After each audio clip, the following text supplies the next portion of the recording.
Check out Go Industries Pro Series front bumper on this 2017 Ford F-250. The shell of the bumper is constructed from 7-gauge steel with a 1/4-inch heavy-duty steel bracketry and skid plates in the center. The grille guard has 5/16-inch laser-cut uprights with 2.5-inch Schedule 40 brush guards. And all of these components come in Go Industries Ultimate Armor textured black powder coat for a superior finish. This bumper features 6 light mounting locations that can accommodate up to a 6-inch round light.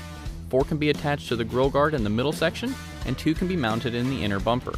The center of the bumper has integrated D-ring mounts and also has a winch mount that is compatible with most of the winch brands on the market and up to a 16,000-pound capacity.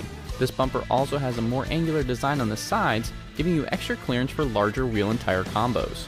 Now this is a moderate difficulty install and will require the help of a friend, but it is completely bolt-on and can be done in a couple of hours. And Go Industry will provide you with all the necessary brackets and hardware for your make, year, model truck. The only downside is that it will not be compatible with your factory sensors, so just keep that in mind when making your purchase. Go Industries Pro Series front bumper is made right here in the USA and comes with a 3-year warranty on the workmanship and a 1-year warranty on the finish.